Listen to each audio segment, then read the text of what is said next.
Hello and welcome back, or welcome to Lisa Moss Medicare, where we talk about all things Medicare so you, as a consumer, have the education to make the right decisions for you.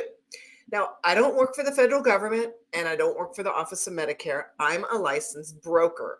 What that means is I am licensed with all the different carriers in my area, and I look for the best plan for you. So we compare everything because remember, everybody's different. Everybody has different medications. They have different doctors. They want an HMO or a PPO, so a network or not a network, or they want to travel. And that's what we're going to be talking about today, traveling with Medicare. What can you do and what can you not do? Now, I also have a comment section. If you want to write a comment to me or talk to me, just write your comments down. And throughout the week, you can also go to my website, which is insuranceover65.com, and email me your questions. You can also call me directly if you have a burning question at 208-544-5011. So I'm more than happy to answer questions at any time for you regarding Medicare and Medicaid. Now, those two, I help people work together. And that's one of the things I've been doing lately. And there's videos that are on YouTube and also articles on the website about extra help. If you're making under 50,000, about 1,900 a month, go and check those out and look for extra help because it's available for you for your drug costs, especially this year while we still have the gap. Okay, so let's get started. Travel and Medicare. We all love to travel for the most part. And if we are traveling, what does our Medicare specifically do for us or does not do for us as we travel? Okay, so let's start with traveling inside the United States. It depends on the plan you're on and where you're traveling. There's two types of plans. There's your supplemental plan and a standalone drug plan, and then there's a Medicare Advantage plan. So let's talk about original Medicare for your Part A and B, where you sign up when you're 65. You are covered in the continental 50 United States, or I should say 50, continental or not, and its territories. So that includes Guam, Puerto Rico, American Samoa, the U.S. Virgin Islands, and the Northern Mariana Islands. You can travel there and your Medicare will kick in with original A and B. You can visit any doctor or hospital that accepts your Medicare. Now, with Medicare Advantage, it's a little different because remember, Medicare Advantage, it's either an HMO or a PPO. So an HMO is Health Maintenance Organization. So what that means is that you have a network of providers that you go to, and then they will send you to specialists. So if you get out of your network provider, your plans could be at a higher cost. It could cost you a lot more as you travel with an HMO. PPOs also have plan providers, but it's usually a large network of providers within the PPO. So you want to double check that. You can always look at the back of your card. There's a phone number on there for the member line for every plan. Because remember, every plan is different. Every plan has their own restrictions. Some are in and out of network. I know PPOs that we have in our area that are in network and out of network. Now, if you have an emergency coverage, you can go to the emergency room in urgent care, and your Medicare, whether you're on an HMO or a PPO, will cover that. Now, if you're going to be extended amount of time, they're probably going to want you to get back to your network organization. However, if it's an emergency and say you have to go to the emergency room, they're going to cover that. So if you're a frequent flyer and frequent traveler, it's worth checking with your plan provider, especially if you're interior in the United States, of what exactly they cover and what they don't cover. Now, if you're on original Medicare and a supplemental plan and you have a standalone drug plan, is the drug plan covered?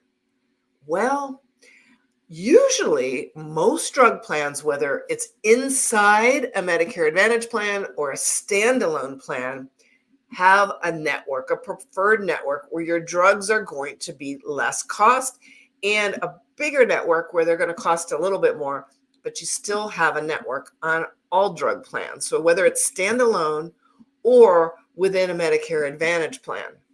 So to get emergency refills, most of the time the plans will do it and they'll refill a certain amount just to get you back home. But if you're traveling, the pharmacy a lot of times also will give you, depending on the medication, depending on what level the medication is, there's a lot of depends on that. You got to check with your pharmacy, who will check with your plan, or you can check with your plan directly. A lot of times they'll give you an extra supply that you can take with you to travel. So it's important before you travel to check your medication, how much you have and how much you're going to require for that plan, and find out about your networks. Because generally, if you're in an out of network pharmacy, it's going to cost you a lot more and it may not even be covered. So double check your plan, double check your pharmacist, and give yourself enough time if it's a specialty drug and if they have caps on how much you can get that drug for. Check on that before you leave. Now, if you want to go outside the United States, it's very different than inside the United States. Original Medicare doesn't cover health care outside the United States except for limited circumstances. And a lot of people do not know this. If you're in an emergency and the foreign hospital is closer than the nearest US hospital, say you're right on the border along Canada, along Mexico, and that hospital in a foreign country is closer than our own country, they will cover it. Also, if you're traveling up to Canada and you're going through Canada, if you're traveling up to Alaska and you're going through Canada in order to get to Alaska, and they will cover that as you're traveling.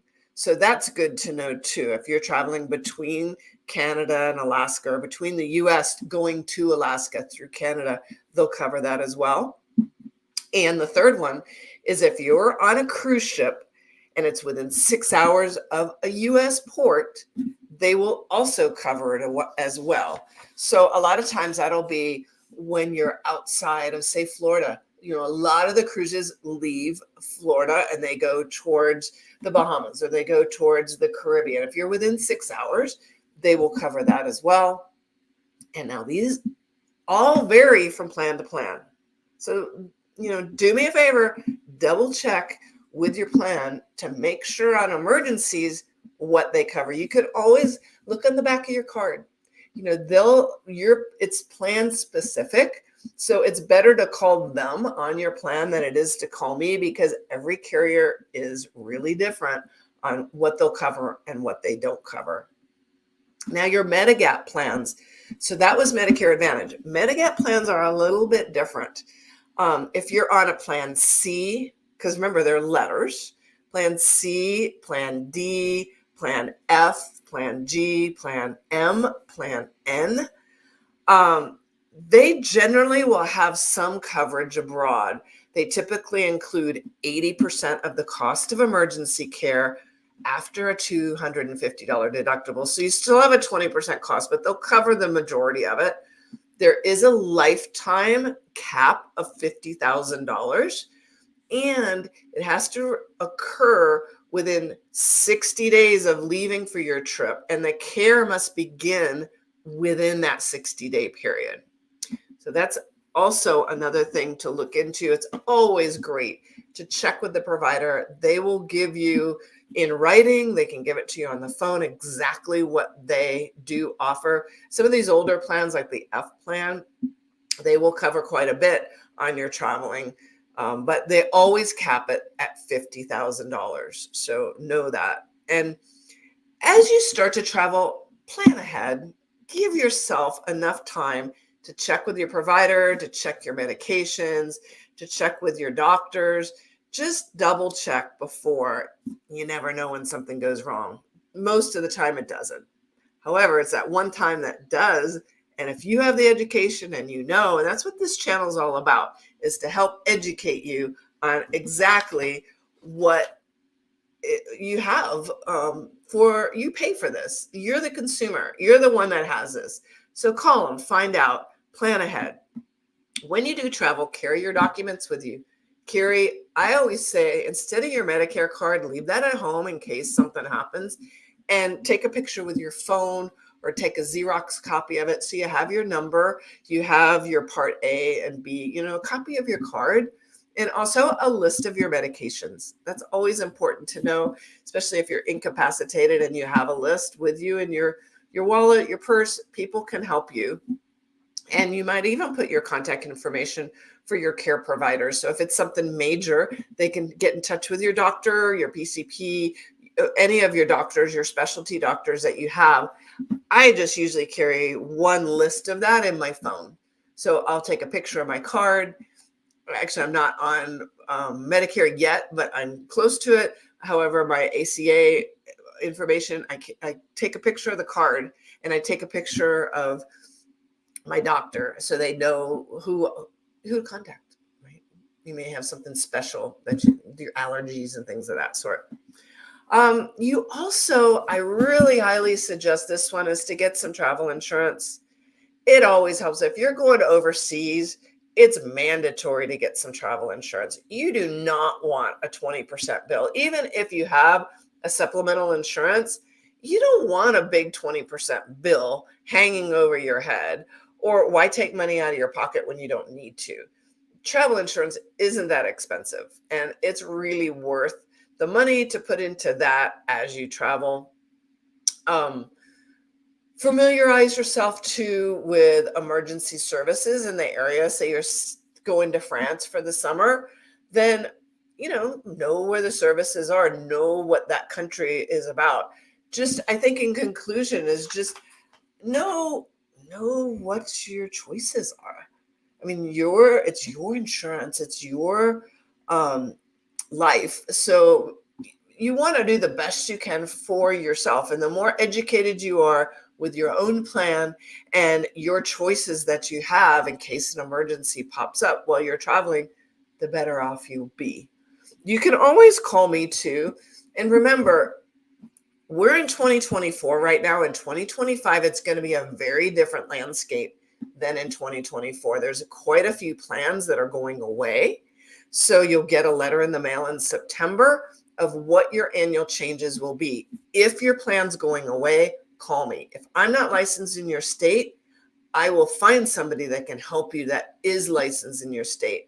If you're anywhere in Idaho, call me and I will look up your area and find another plan for you. So you don't want to be without any insurance come next year and be, shocked, especially with your drug policies, because those are changing a lot.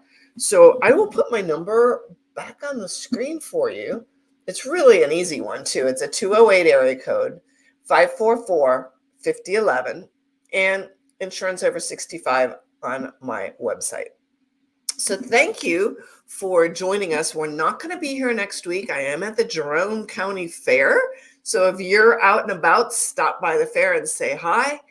And I will see you the following week in the middle of August. And we'll go into some more content for you on Medicare. Until that time, have a great weekend and a great week ahead. Bye for now.